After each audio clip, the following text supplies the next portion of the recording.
Senator Antonio Trillanes IV says President Aquino is not liable for the Mama Sapano debacle. Trillanes says this is based on information that was taken up during the closed-door Senate executive sessions on the bloody incident. This report. A different story may unfold if the public would know what transpired during the Senate executive sessions on Mama Sapano operation, according to Senator Sonny Trillanes IV. The public would even realize President Aquino is not directly liable for the failed Mama Sapano operation if the transcript of their executive session with involved persons will be released. Ibang-iba ang makikita ng media at ng mga kababayan natin. Hindi nyo na iisipin na kasama na liable si Presidente Aquino. You won't even consider that.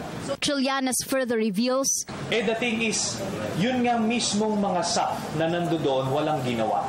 Bakit wala silang ginawa? Ayun, ang sinabi nung isang enlisted man from the Philippine Army, hinihila niya yung mga SAP members na yung mga blocking force na saklolohan yung SAP, yung 55th SAP. Ayaw nila dahil natatakot sila.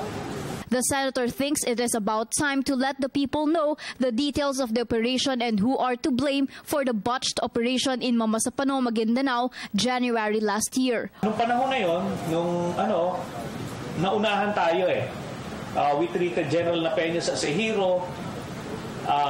Tapos yung SAP as a unit, parang untouchable. So it's politically